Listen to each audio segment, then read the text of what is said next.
Thank you for coming. I'm Kelly Homewood. I'm the president of the Gazette.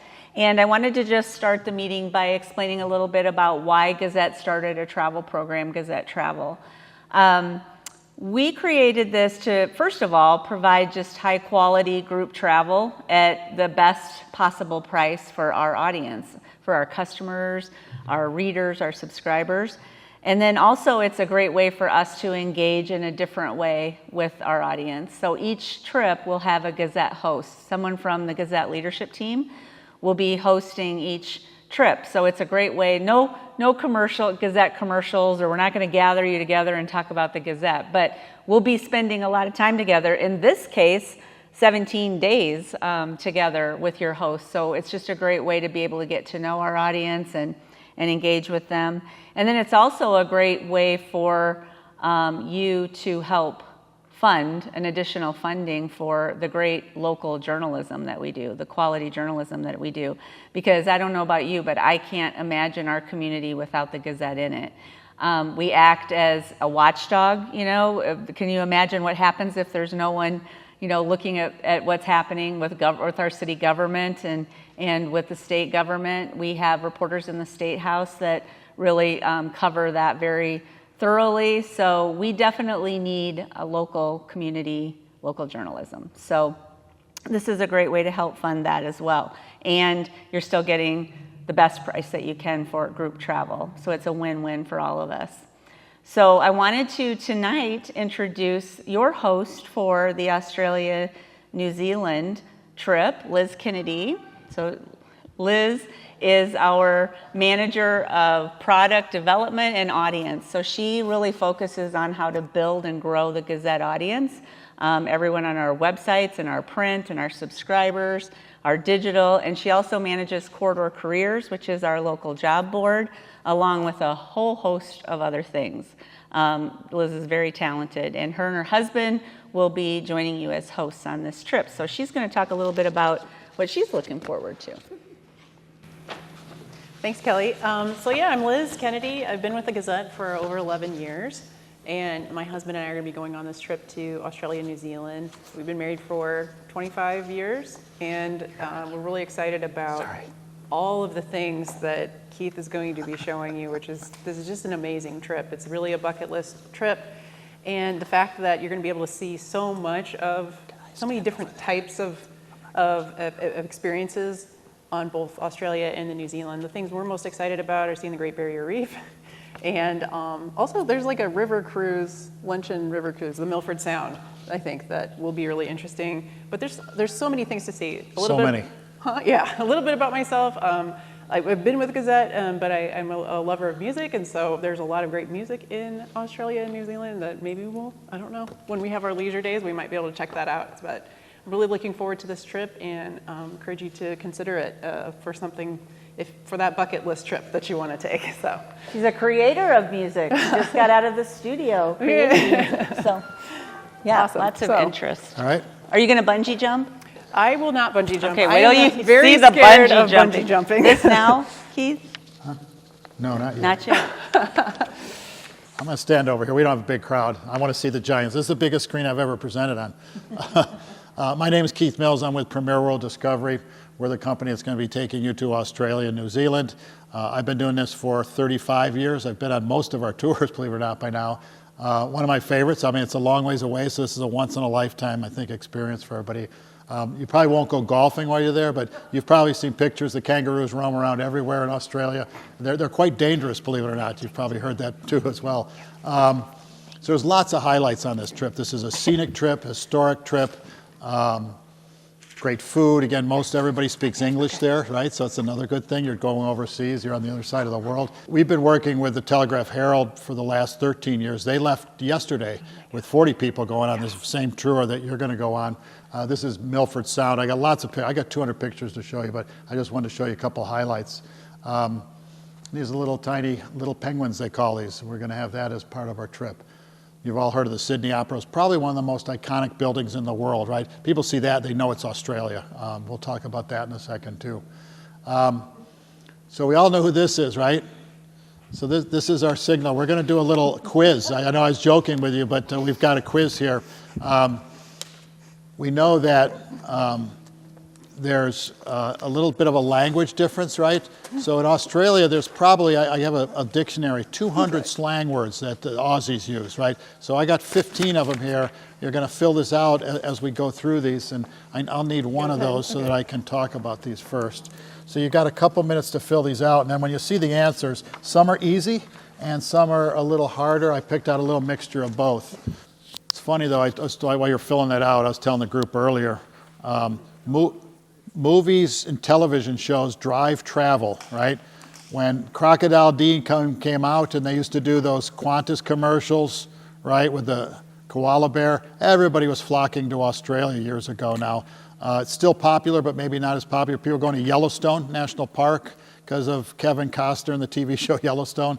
TV things come out and people go to those places. So we'll see if you can get some of these right. But he did promote Australia quite a bit, having those movies come out. So here's your Aussie language lesson, all right? Good day, obviously, is easy. So when you go on this trip, good day is going to be something you're going to use every day. Good day, you're going to hear it all the time. Number 2, this is a little tougher. Somebody says, what are you doing, Arvo? And that's what are you doing this afternoon. Donnie, what do you think, this one? Anybody got a guess? It's the toilet. Where's the dunny? Fair dinkum. What do you think fair dinkum means? Everybody's heard of that before, no? It's a good deal. You'll see people who have fair dinkum. You've heard of a jumbuck, right? Jumbucks are the sheep in the outback. No, people are shaking their heads. Kelly, we got a lot of work to do. It's okay, it's okay. Number 6. We're learning together. Barbecue. It's a barbecue, shrimp on the barbie. Shrimp on the barbie. Remember, they don't say ours. They kind of they refuse to say ours in Australia. We'll talk a little about the cities, but it's the barbecue. Sheila, of course, is a woman. They'll say, you'll hear that before. The swag man. You heard the song, Waltz Matilda, swag man is the drifter. Number 9, this is one you got to know. A stubby? A bottle of beer. Oh. Bottle of beer is a stubby. Bonzer. What could a bonzer be? Means excellent. Good job, we say here, or something like that, a great deal. A bloke, you've heard of bloke, popular in England as well. Australia, everybody says bloke. It's a good one. Nobody guessed this, I guarantee you. It's the women's swimsuit, it's a kazi. You may see some women on the beach in Australia without kazis, just so you know, all right? Ta, got to know this when you go? You got to know ta, thank you, ta. The billabong, heard the song, the billabong is the pond. And my last one, the docket, you got to know this one as well when you go. This is your bill. You go out to a restaurant, you're going to get the docket. Anyway, that's my little test. You can write those down. There are a lot more. I want to trust you. I did this test a few years ago. I had 25. They said there was too many, so I shortened it a little bit. But just thought it'd be fun. It is a country of slang. All right, there's a lot of slang, but they do speak English. And again, a great itinerary, a great tour. We're going the end of October. All right, so seasons are reversed. All right, everything's reversed. So we're going when? This would be when? End of spring. This would be the end of spring going into summer. Now, Australia, parts can get hot. Parts of New Zealand get cold. So the kind of spring and fall is the kind of time to go. So we'll be there. Like I said, TH Media and Telegraph Herald left today, so they're there the same time you're going to be. 17 days, 14 nights.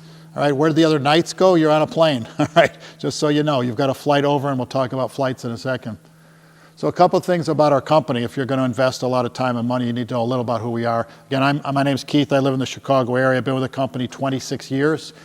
We offer group tours throughout the world to groups and organizations like newspapers, senior centers, Iowa State alumni I work with, different types of organizations that travel. You cannot buy our tours direct from the public, cannot call us and buy a tour. It's got to be through somebody like the newspaper. Major travel organization. This year we've got over 12,000 people traveling throughout the world. We're based again in Redondo Beach, California. And on the left there, I am does this work up here? That's me right there in the back. This was on a cruise about 3 years ago. This is our office staff. Believe it or not, since then we've had to double the office staff. Business has gone from 30 million to 60 million in 3 years. That's how many people are traveling right now around the world. So business is booming. I'm glad I lasted through the pandemic. We let most of the employees go, and I've been with the company a long time, stayed, but we've hired most everybody back now. And again, we've been in business for 26 years. USTOA is the main organization I promote to people. It's kind of like FDIC in banking. We have $1 million bond on our company. Again, business is booming. We're pretty stable right now, but if I approach a group, I let them know that we're bonded. There's about 55 companies that are members. Our tours cover the entire world, basically. Oh, come on in. Wherever you like. I'm just rambling along. We haven't even got to the tour. We stay in quality hotel accommodations, usually 4-star hotels. We're looking for location as well as quality. If you've been to Sedona, Arizona, anybody been to Sedona before? This is the Hilton Sedona, just outside in Oak Creek Canyon there. It's one of our main tours. It actually was our most popular tour for 20 straight years, was a 6-day Sedona trip to go to see the Grand Canyon. We include breakfast and dinner, breakfast every day, most dinners, and there'll be some themed dinners as well during the course of this trip. We don't do all the dinners because there's afternoons that are free. We don't want to make people come back and have to have dinner with the group. You're out on your own, wandering around, shopping, spending money. We take good care of your suitcases throughout the trip. There will be a lot of moving of suitcases. This is obviously a joke. This is they call it the Statue of Lost Luggage. And there's actually a pole goes down through the ceiling. This is people collecting their luggage. I picked this up at the Sacramento airport. I guess if you lost a suitcase in California, it's on this thing here. And there's two of them. But not holding up the ceiling. This is not my wife's suitcase, all right? She does have a heavy suitcase usually, but 50 pounds on the suitcase. Suitcase cost is included in the airfare on the international trips. You will have to have 17 days, some clothes you're going to wear again. You can also launder clothes during the course of the trip, but if you wear something twice, nobody's going to tell on you. That's crazy though, right? Anyway, air is included on all of our trips with the Gazette this year out of the Cedar Rapids Airport, the Eastern Iowa Airport. You will connect. Obviously, you're going to connect, an extra connection here. My group from Dubuque, they flew out of Chicago. They're flying to San Francisco yesterday, and then San Francisco to Sydney, all right? From here, you're probably going to go to Chicago and do the same. Cedar Rapids, Chicago, Chicago to San Fran, and then San Fran across the Pacific Ocean. So you do lose a day. I throw that in there because people get confused why it said 14 days. So the funny thing is, they took off on Monday. They're landing there on Wednesday. Now, when you come home, we're flying home from Auckland. We're going to fly back from Auckland. You'll take off usually about 1 o'clock in the afternoon. You'll land in Los Angeles about 12:30 the same day. The same day. You've been on the plane 15 hours. You've got back the same day earlier than when you left. It does freak you out a little bit because you lose the day, but then you're gaining a whole day back and you get to live a day twice because you cross the international date line. So from LA, it's 15 hours flying time. So you figure Chicago to San Fran is about 4.5 hours. So you're talking from Chicago about 19 hours, add another, 45 minutes from here to Chicago? Is that what it is typically, Kelly? About 45-minute flight. I don't think you'll see a koala on the plane though. So this is our map, and it's a great itinerary. This is the itinerary I've done. 17 days, you're spending part of the time in Australia, and then the last few days are in New Zealand. I think, again, going this far, it's a once-in-a-lifetime. We don't go to Ayers Rock. Somebody asked earlier, Ayers Rock is out here. It's a big rock in the middle of the desert. I've had clients do this before. Some were disappointed. It's a distance. People forget this island is the same size as the United States. Same size. So when we fly from Sydney to Cairns, that's like going from Chicago to Florida, all right, distance-wise, right? You're crossing the country. Going from Sydney over here, that would be San Francisco to like New York, right? It's a big country, and you don't realize it. There's nothing in the middle. There's just nothing there. People all live along the coast. Perth, Australia, you've probably heard of Perth, is the only city there. Darwin is up there. And then we're kind of visiting the 3 main areas that people would like to see in Australia. And then we're also going to visit both islands of New Zealand. That's Tasmania, if you're wondering what that little island is. So these are hotels. Again, these are nice 4-star hotels, Sheraton, Radisson type quality hotels. I'll show you pictures of each of these. 13 breakfasts are included, and then there's 1 continental breakfast. You've got a couple lunches, 8 dinners, so a lot of meals are included. That's 24 meals during the course of the trip. Great seafood they have down in Australia. You'll find Australia's standard of living and restaurants and things like that very similar to the United States. You're going to see Kentucky Fried Chickens and McDonald's and all these places there. You'll see them all over Australia. Not as much in New Zealand. New Zealand being the 2 islands, and you're going to be on kind of the south and the north. Not quite as modernized or Americanized as you might think. Again, breakfast typically are buffet-style breakfast, so you get a big breakfast.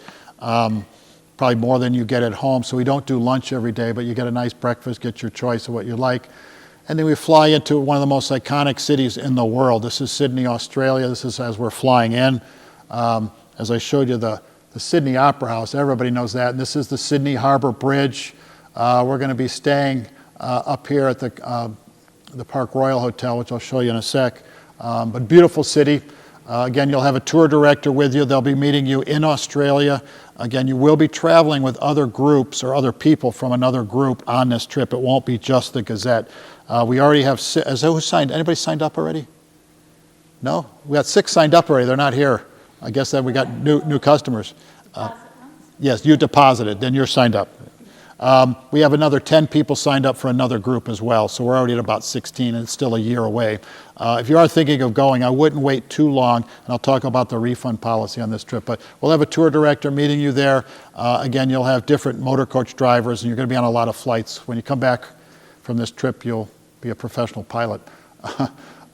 This is the Park Royal Darling Harbour. I've stayed at this hotel, beautiful hotel. You're here for 3 nights, which is great because you're going to have some jet lag going over, but not as bad as you have to Europe. Because it's so far and all the flights, you're almost coming back into your time zone where you're kind of not feeling it like you would in Europe, where you're getting tired early every night and waking up 4 in the morning. This is the Park Royal. It's right down near the waterfront in the harbor area, so you can walk from here and do your shopping and things. So nice. These are nice. All the hotels on this trip are very nice. Like I said, kind of Sheraton, Hilton type hotels. So we're here for 3 nights. Again, you'll have your breakfast in the morning included. This is the breakfast area down in the restaurant. We also use the Radisson Blu Hotel as a backup. We usually list 2 hotels, very similar quality. That's the hotel on the left there, similar quality as well. Great location. So there'll be a welcome dinner if you're following along.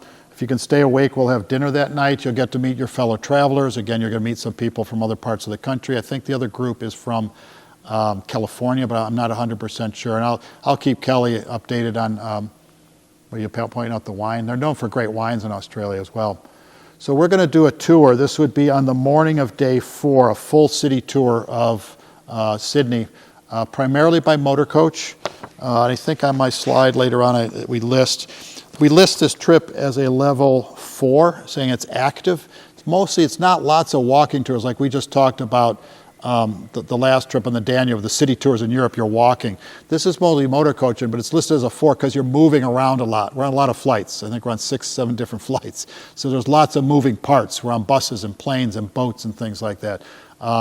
So it's why it's considered a level 4, but it's an easy trip as far as walking. So this is a motor coach trip, and we get on and off the coach, take pictures, walk around. These are beautiful botanical gardens. Again, temperature in Sydney this time of year should be in the mid-70s, cooling off into the 50s, 60s in the evening. Conservatory of Music, this beautiful castle building sits in the heart. The city is very compact.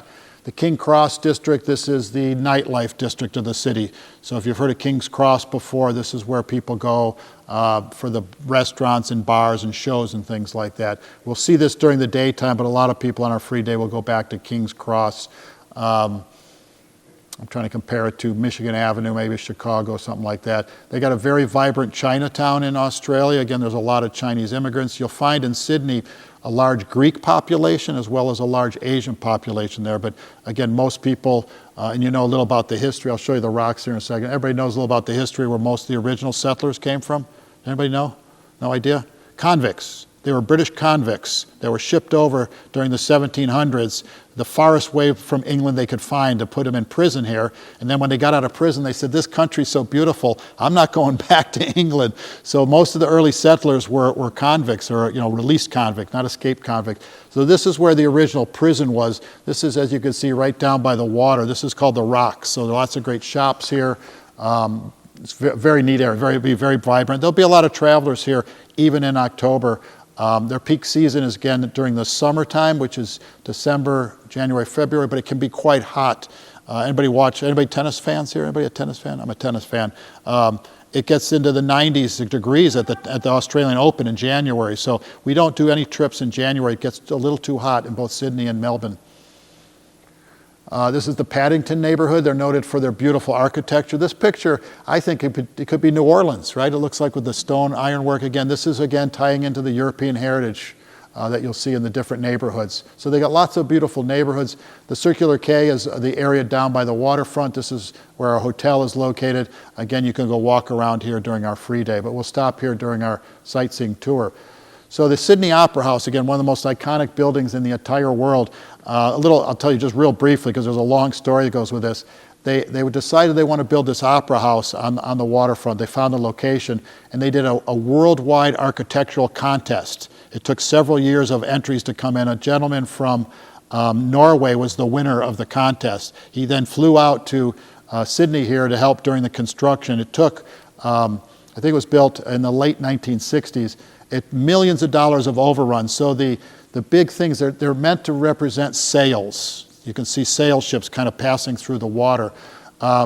He ended up fighting with the builders and ended up leaving and never seeing the completed project, all right, because there were so many overruns, and so it was such a complicated design. So there's a lot of history here, but it's there's actually 3 different halls. The little sails down on the bottom there, that's a little theater. This is the big orchestra, the one here. And then there's another show orchestra on the one on the left there. So we're going to tour the inside of the Opera House as well. This is what it'll look like when we do our cruise in the evening. This is going into the main symphony. Again, we will not see somebody performing here, but again, if there is a performance going on that in the evening on our free day, you could go over and see a performance at the Sydney Opera House if you liked. Again, we'll have to look at the schedule before you go. So we'll do a walking tour. They'll tell you all about the history about this design thing, and I can't think of the architect's name, but they'll tell you all about the design structure and how it changed during the course of construction.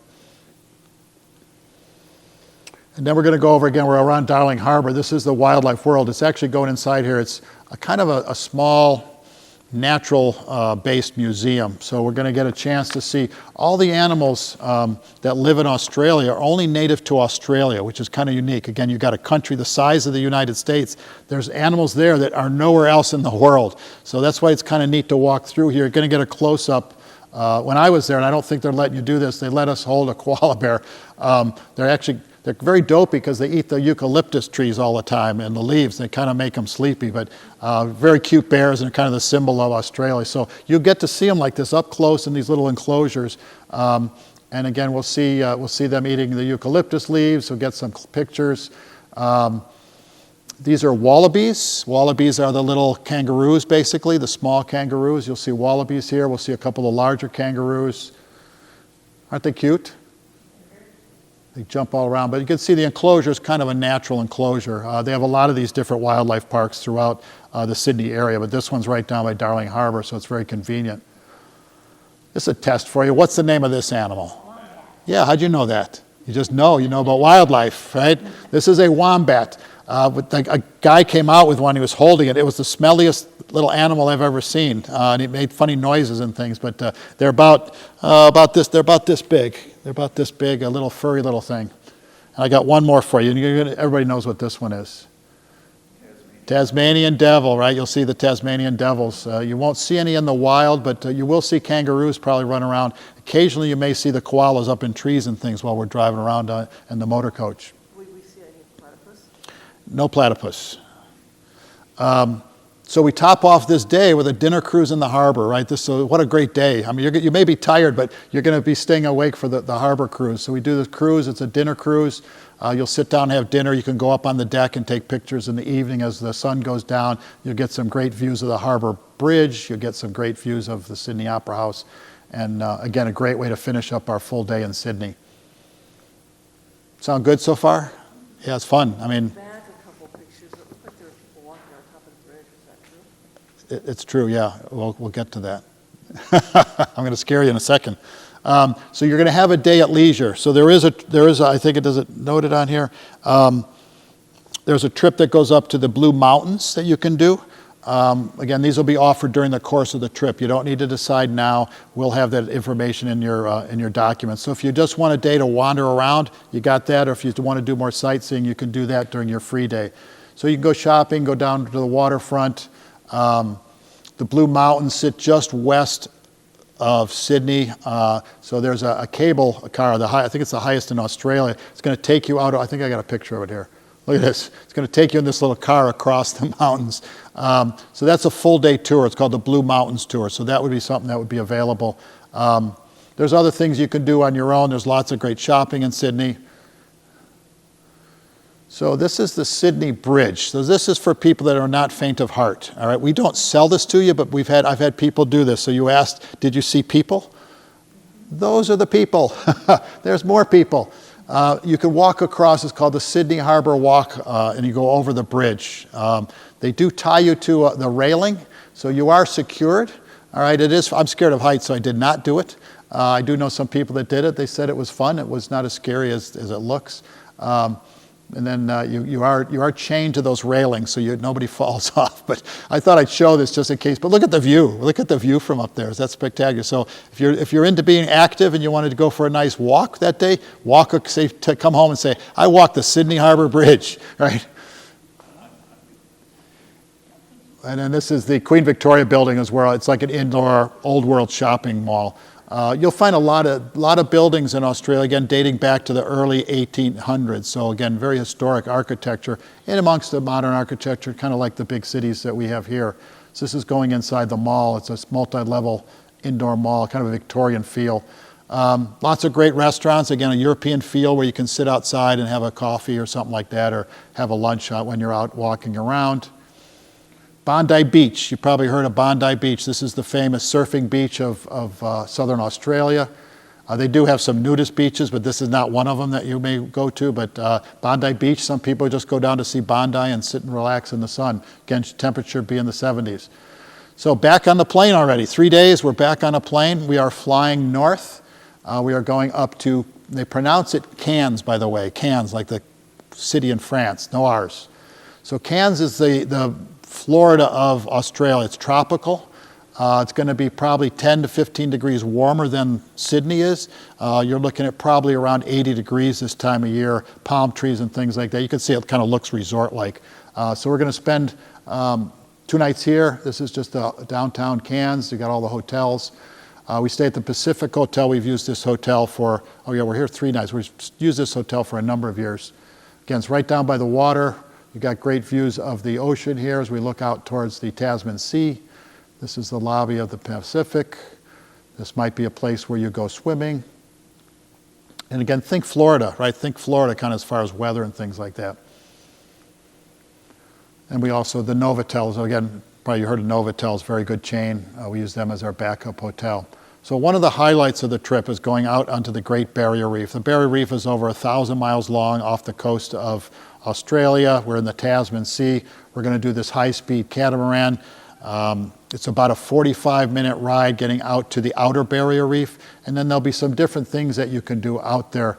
When I went on this, Ron Howard was on there with his family, believe it or not. I got a picture of Ron Howard running in the water.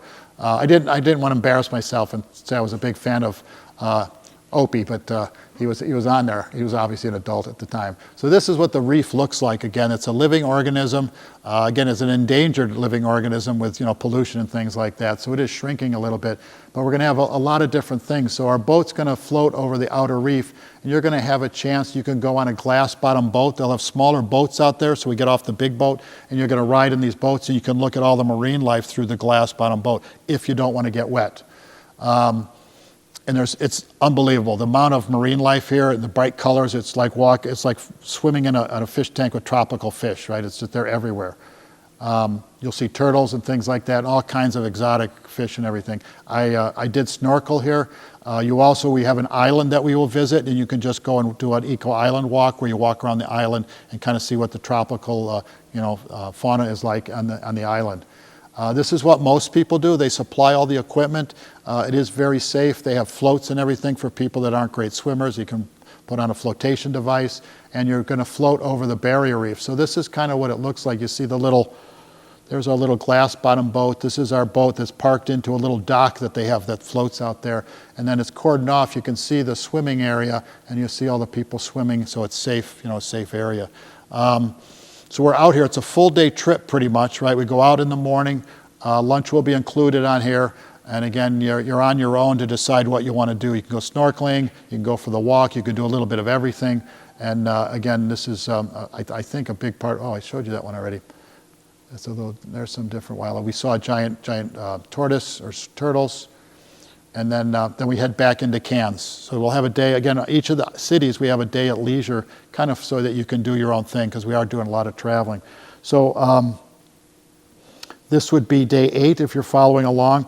There is an optional excursion. This is going up to Coranda. I did this as well. It's changed a little bit since I did this. We're now going to, and I don't have pictures of it, a crocodile farm, in addition to going on the Coranda Railway. It goes up into a rainforest, up into the kind of the back country, so you get a little bit of the outback feel if you take the Coranda train. That would be something that you could decide, when you're there on the trip. All right, next flight. About 3.5 hours. We're going now down to the southern tip of Australia. All right, so it's going to be a little cooler here. Next body of land south of Melbourne is what? It's pronounced Melbourne, by the way. What's the next body of land from Melbourne? Anybody know? Antarctica, right? So you're way down there on the south, right? So this would be the coolest part. It does heat up during the summer, so temperature should be in the 60s here probably this time of year. Beautiful modern city. It's the second city. Chicago's the second city in our country. Sydney's the first city. There's a big rivalry between Sydney and Melbourne, the two big cities, soccer teams and rugby teams as such. So we will do a tour here. This is the Pan Pacifica that we're staying in Melbourne.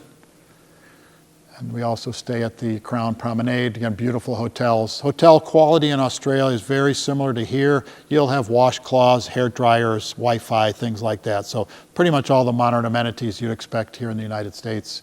Some great views here. They got a beautiful skyline in Melbourne. Again, it's a waterfront city as well. So this is flying in. Again, it'll be Qantas flights in between the cities. I think my group that left yesterday, they were on United. They flew United to San Fran, United to Sydney, and then we did Qantas between the different cities. That makes sense because United doesn't fly. So we'll have our Qantas flight going into Melbourne. So we will do a city tour again, primarily by motor coach, getting on and off the coach, seeing some of the different highlights. We're going to walk through Fitzroy Gardens. It's a beautiful semi-tropical garden, kind of like a Central Park maybe of Melbourne. That house there, I think I got another picture of the house. It's kind of a unique story. We've all heard of Captain Cook, right? He was kind of considered the first European to visit Australia. This is called Cook's Cottage. This is where his parents actually lived in England. They took it apart and rebuilt it here in Australia to commemorate Captain Cook. They're not even sure he lived in this house, but this is where his parents lived in a little town in England, and it was brought over to Melbourne in 1934 and put here in Fitzroy Gardens. So we will stop and you'll see Captain Cook's Cottage. Then you'll see these beautiful gardens. This is an indoor part of the gardens as well. They got this little miniature village there. Again, beautiful architecture. This is, again, some of the old downtown areas of Melbourne. We'll stop and we'll see some of these beautiful homes here. Very Victorian, and most of these homes were built around the 1880s, 1890s. Again, similar to what you might see in England, some of the Victorian homes there. This is a shrine of remembrance commemorating the soldiers that were lost during the World War I and II. This is their Parliament House. Again, not used. Canberra is the capital now of Australia, Canberra, which is between Sydney and Melbourne. And then we'll have an afternoon free in Melbourne, again, kind of to do your own thing. There is something that's an option here that I would recommend. I got to make sure I'm telling you what day we're on here. This is day 10 now. So again, you'll have some time to relax, wander around, shop, go out to dinner, whatever you like. I would do this option. If you like wildlife and you want to do something different, it's about a 2-hour ride from Melbourne down to this little island called Phillip Island. Phillip Island is just off the coast. It's just a short ride. There's a bridge that takes you over, and we're going to see these little tiny penguins. Now the penguins go out, where's my pointer? They go out in the ocean all day, every day of the year. And what they're doing out there, they're feeding. They're looking for fish to eat and things like that, plankton. Then at night, they come back and go into their little nests. So they've set up viewing areas, and they're used to people, just so you know. Now when I went, you can see there's a viewing area up here as well. It was 45 degrees and raining and cloudy and windy. No penguins, right? There was no penguins. We waited about an hour. All of a sudden somebody goes, there's a penguin. The waves start rolling in, and the penguins are rolling in the waves. They're this tall. They're about this tall, about 6 inches tall. And the waves roll them up. And next thing you know, 100, 200, 300, several hundred of these little tiny penguins roll up on the sand. They stand up, and they will walk by these viewing areas. Look at this. They come by, and they're going to their nests at night, right? They're safe. Nobody's bothering them. They're coming in from fishing for the day, and it's pretty remarkable. It's called the Little Penguin Parade. You can see this is new. They have this underground thing. This is glass here, right? You can see them through the glass. And they go up, they follow these little trails, and they go up, and there's little nests up here. You can't go up by the nests, but that's where they nest overnight and sleep. Next day, guess what they do? They get up, and they go back out into the ocean every day of the year. It's the largest colony of little penguins in the world.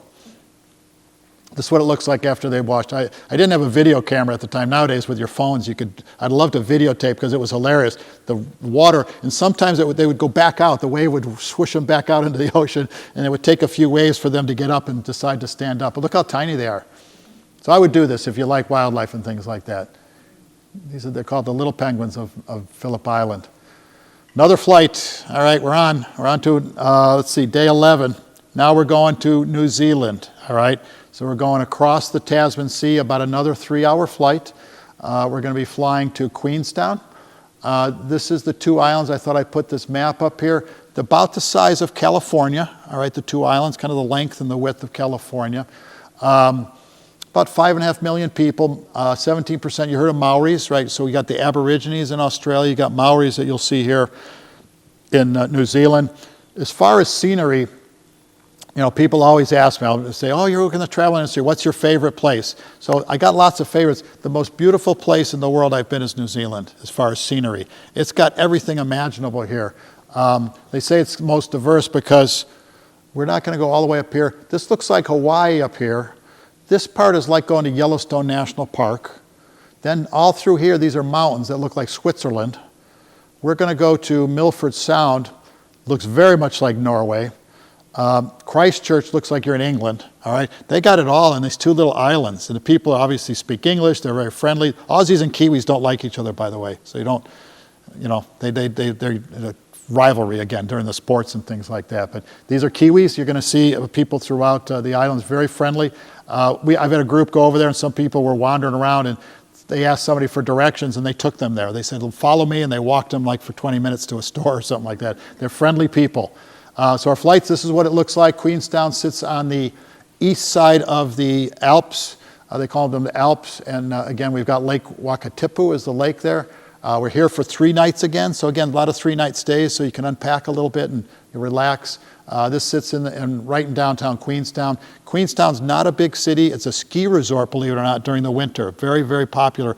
Aussies love to come over to New Zealand to go skiing. This is one great skiing area. They fly over. Popular, obviously, during the summer as a summer resort area as well.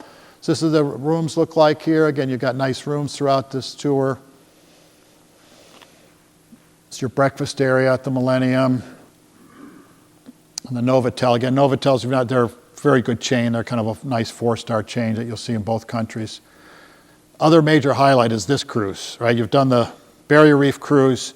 This is probably the most spectacular sightseeing I've seen anywhere in the world. I've been to Norway. I've been a lot of places, and this is our boat that you're going to go on, and we're going to go out all the way out to the end of the Tasman Sea and then go back again. We're going to have lunch on board the boat. We do take a bus. You got to take a bus from Queenstown. It's a couple hours to get to where we get onto the boat to Milford Sound. I don't know if they're still doing it. I did a flight sing tour back from Milford Sound back to Queenstown. It was frightening. The pilot drove between the mountains. But if you're a fan of Lord of the Rings, this is where a lot of the Lord of the Rings was filmed, on the South Island of New Zealand. Everybody seen Lord of the Rings? Yeah. So you see all those mountain things where they're walking and stuff. That's these mountains here, what they're walking through. And there's different places that they can tell you where the Lord of the Rings was filmed. So there's waterfalls everywhere around you. If you want to go to Norway, you can also go to New Zealand and see the fjords. It's spectacular. The boat goes up right next to the waterfalls. You can walk, as you can see, up on the top of the boat. There's lunch included on board as well.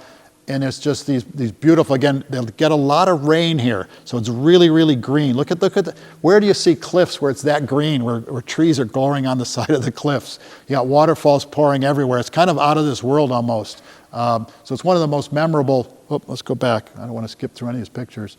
One of the most memorable cruises you'll ever do in your life. And again, it's Milford Sound, it's called. It's in Fiordlands National Park. And this is Meter Peak is the big mountain on the left. It's kind of their famous mountain there. And we will stop at different points. Most of the cruises, again, when I was on there, didn't have a movie camera. Dolphins were diving around our ship as we headed out to the ocean. It was really cool. So hopefully you'll see some dolphins. A lot of them live in the sound here. There's a lot of wildlife. You'll see seals here as well. There's the dolphins. The filming them when they're jumping, though, is kind of neat. They're jumping along the ship in the waves of the ship.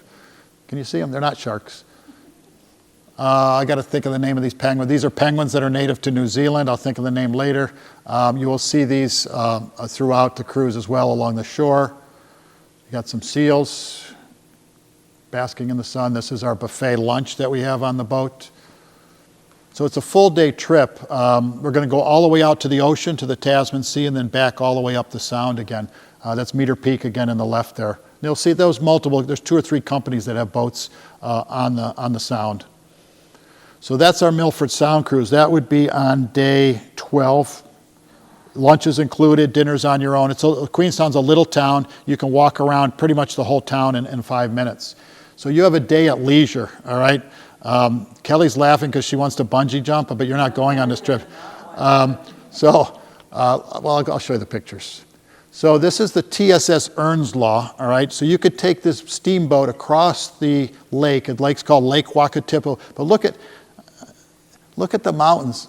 There's my pointer. Look at the snow-capped mountains, right? That's what you see like in Switzerland. That's why I said it's pretty unbelievable, all this different scenery that you got. So on the other side, the Earnslaw goes over the other side. There's a sheep station or a ranch that you can go to, and they're going to walk you around and do a tour of the ranch. This, again, would be if you want to do this, and it is an option that you would buy during the cruise. This is the boat coming in. This is the little ranch.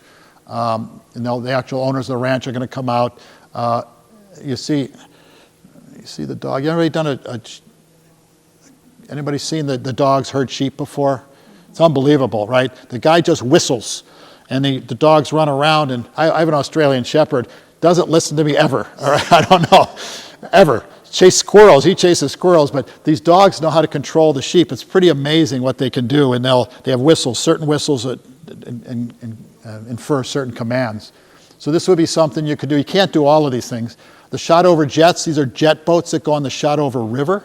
They go about 60, 70 miles an hour. The guy will do a 360 sometimes just to scare you. People got life jackets. You could definitely get wet on something like this. So the shot-over jets you can do. If you want something more relaxing, just go walk around town. Again, it's a beautiful little town. You can go up. There's a ski lift thing that takes you up to the top of the mountain if you want to go up to the top. That's the town below.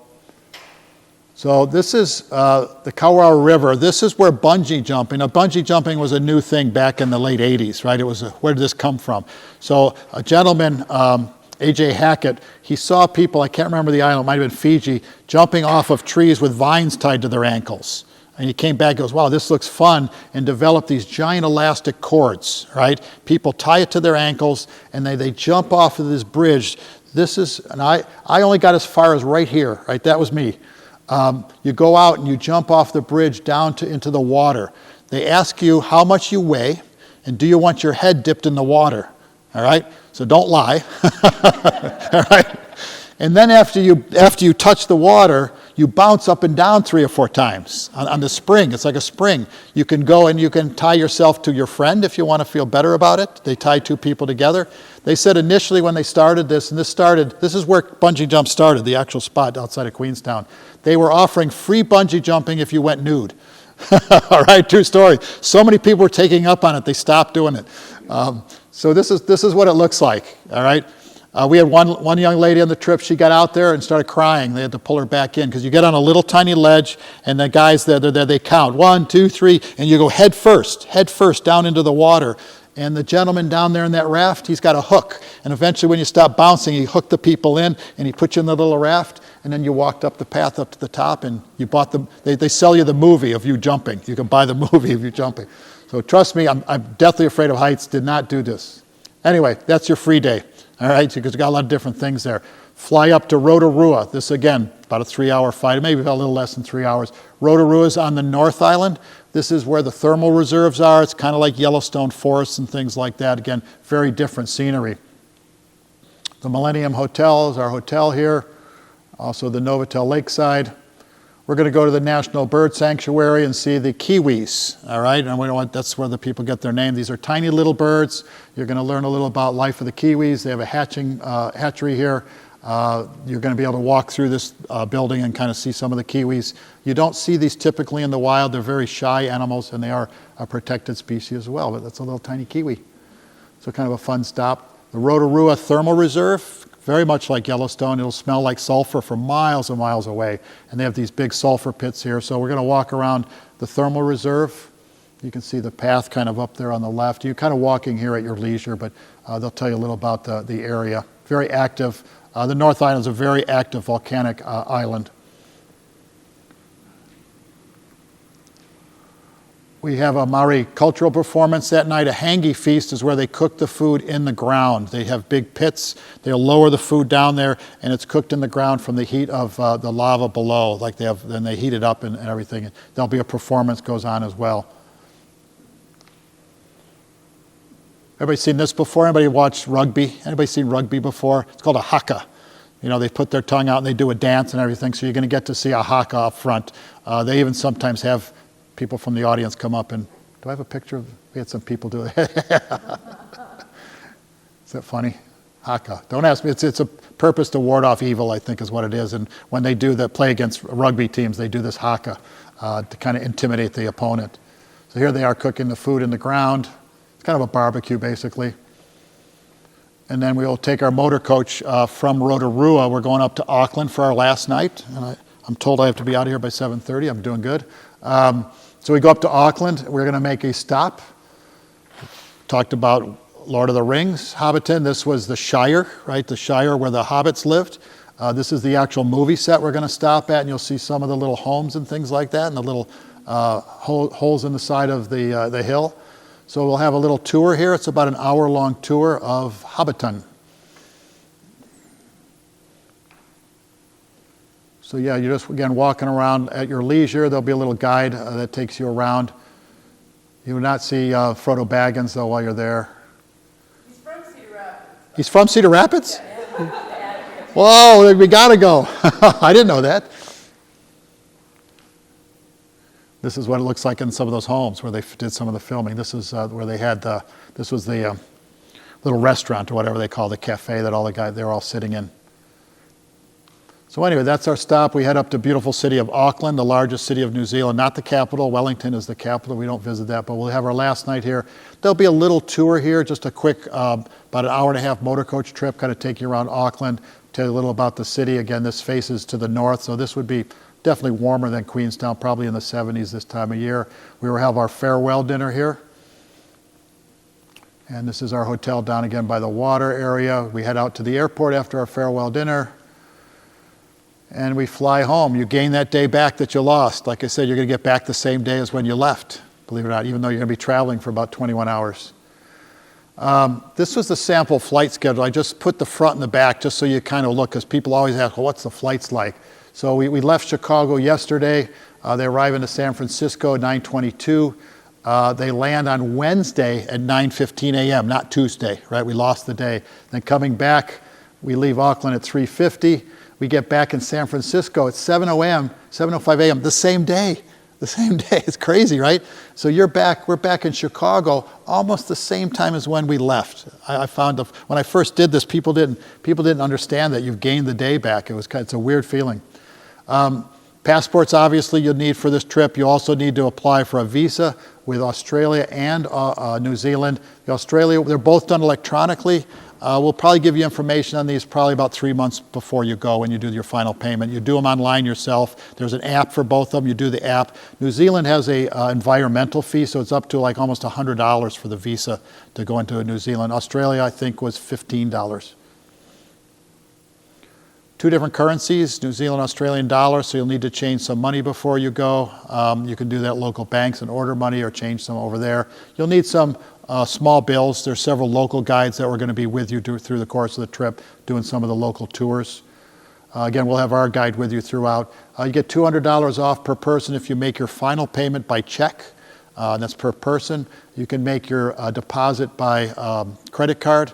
If you're going to take the insurance out, you would take that out with your deposit as well. So everything you've seen on the right is included. As I mentioned, there's a couple options, but there's a lot included in this trip. Again, you've got a lot of food included. Your hotels are, obviously good quality hotels. Baggage handling and all the hotels is included. Through a temperature chart, give you a little idea. You can see Cairns in the 80s, whereas Queenstown 60s, maybe 40 at night. So again, a little different type of weather throughout this trip. Very casual trip. There's no dressy days at all. And we'll have a meeting again about 3 weeks before you go. If you decide to take insurance out, it has gone up over the last couple of years, but I just looked at one of our competitors, and they were more than we are at $675 for this trip that's, fairly expensive trip, but it does cover you up until the day of departure if you have a medical reason. It also covers you, I'll get to the slide. I'll show you that slide. So there's no risk deposit up until 6 months. So I put the date up there. April 26th would be where you could get a full refund, no questions asked, doesn't matter. You don't have to be sick, just, hey, I don't feel like going anymore. Under 6 months, which is 180 days, you get future travel credit.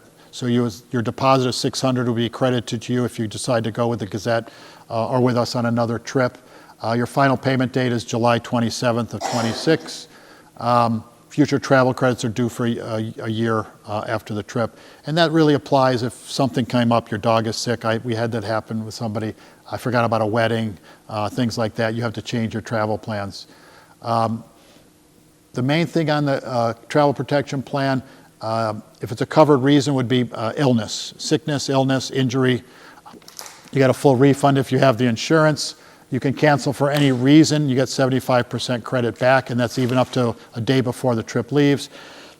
The other part being a long trip at international, medical. You're covered if something happens to you. You need to see a doctor while you're down under, because you're walking upside down, remember, for 17 days. I know, I got terrible jokes. Sign-up form is pretty self-explanatory.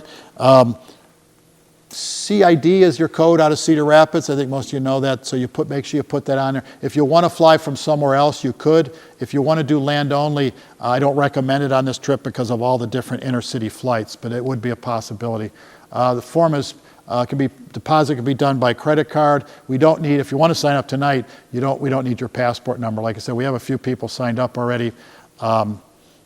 Grace is out in the hall. We'll call her back in a minute. She takes all the sign-ups and all that. If you travel with us on future trips, you get $100 off on a trip.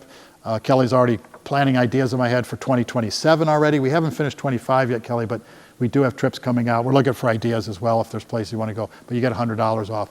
So I want to thank, again, the Gazette staff and Kelly for always organizing all this. It's our first year doing this. We're expecting about 15 to 20 people from here to go on this trip. Again, we've got a whole year to promote. I'll probably be back in February, Kelly, to do one more of these for Australia because it's a 17-day trip. People always got lots of questions. So hopefully we'll see you down under, come face-to-face with some kangaroos, maybe a little boxing or something like that. But again, I'm here to answer questions. And I'm sure if you don't have questions now, they may come up later. Let Grace know at the newspaper. You can get hold of me. I'll call you up and answer questions if need be. And Grace, come on in. This is Grace. This is Grace. She's in charge of the travel program. She handles the sign-ups. She can get hold of me, and I'll call you if there's something you need to know about. If I can't answer it, I'll get hold of our office. Questions right now that anybody can think of? Medications, how do you, So you can take your medications, you can put them in the daily minders if you have those. I recommend taking a picture of your prescriptions on your phone. Because we're moving a lot on this trip, a lot of people leave their pills in the last hotel, right? So if it's something you got to have, take a picture of that prescription, bring it along, because you can refill stuff pretty easily down there. It's kind of standard medications, but those will go in your carry-on also. I've never had anybody quizzed about what they're bringing, but if you have your prescription with you on your phone, you're good if somebody were to ask. now when you talk about the side tours, do you have an idea of the approximate cost? They're about 200 because they're full-day trips, yeah. Yeah, we don't include all of them because it's a long trip. That would mean you're doing something every single day, all day. So you can kind of pick and choose. Maybe you don't want to do the Penguins or the Blue Mountains or something like that, but it's about 200. We'll have that in your final documents. Did I leave my folder up here? So we have really nice folders. You'll get a whole folder with all the itinerary, your flight schedule, optional trips.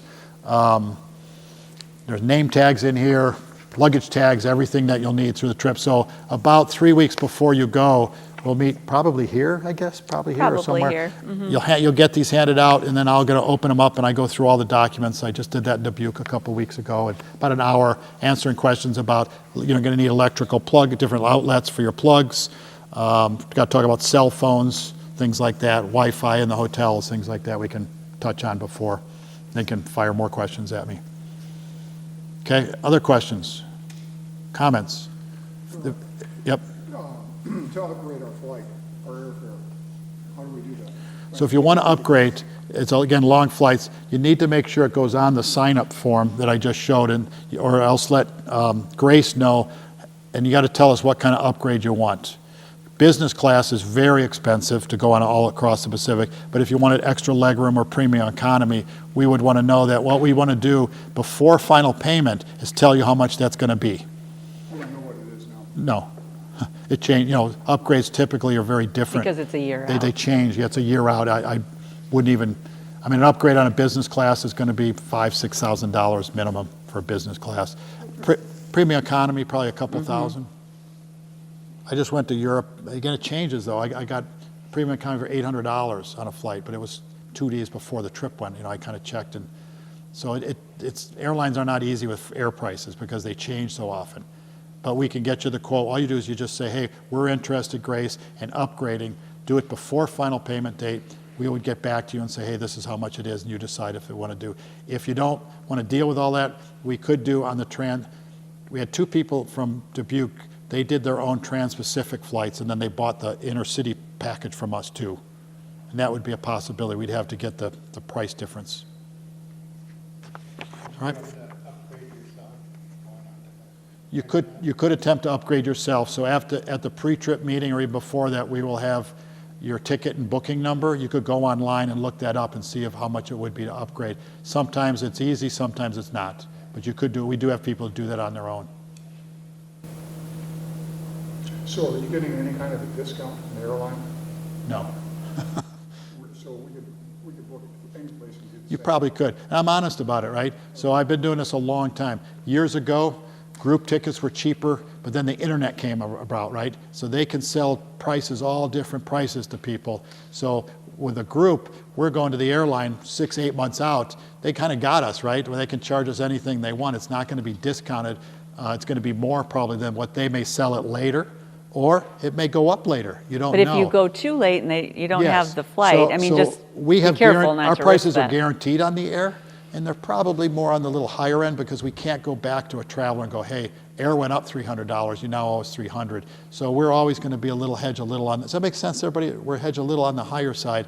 Again, you can shop around sometimes and shave the price down, but other times, depending, it could be higher too. So you're kind of rolling the dice. And I don't know if you fly. I fly a lot, and that's how it works. I do some of my own booking. I don't even book through the company, and it changes all the time. So you're going to have to think about the air, kind of what you'd want to do. You still want to go, even though you're. And you just don't want to miss you don't want to get there later or miss the first.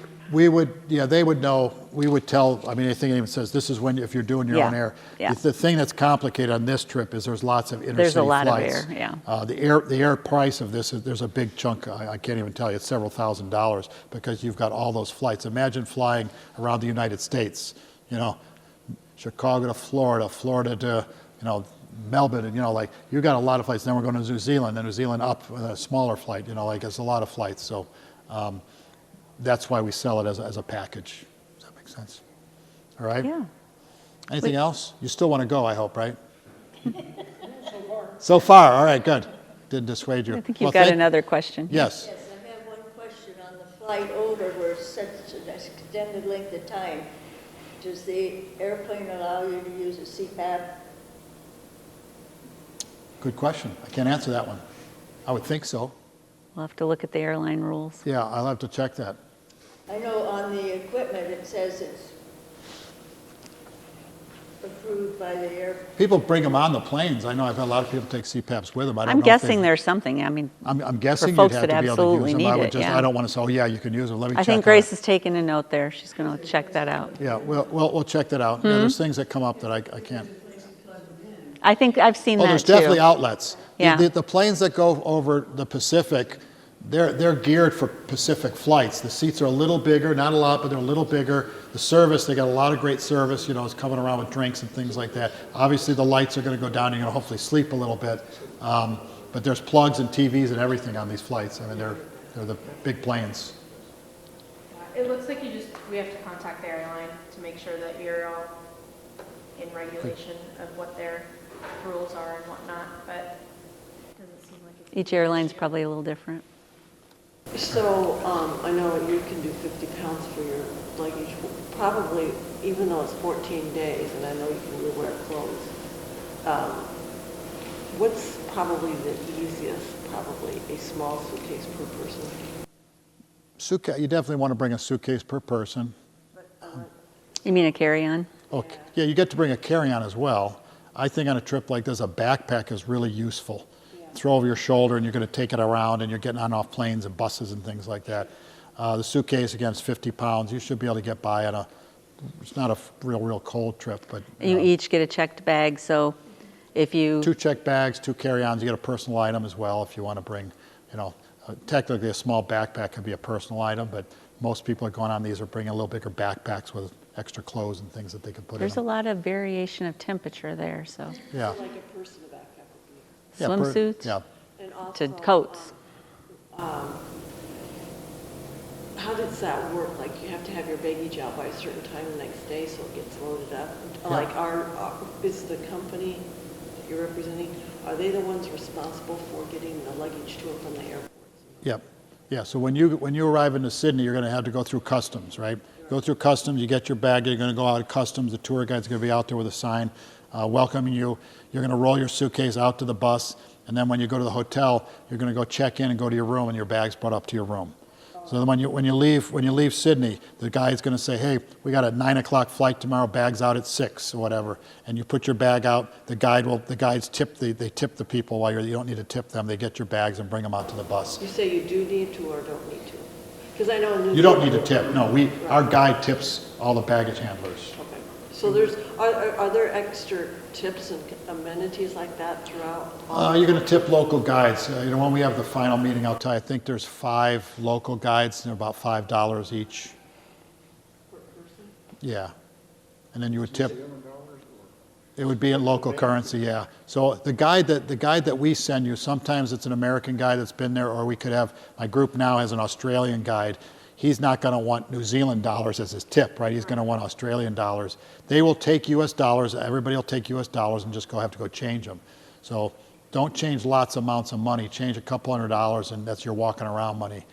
And then use your credit card for purchases. But tipping, you're also going to tip the tour guide that's with you for 17 days. So there'll be an envelope in your folder like this, and you'll put the tip in. We give you guidelines at the trip meeting. About $10 a day, the days that you're there, per person. $200, about.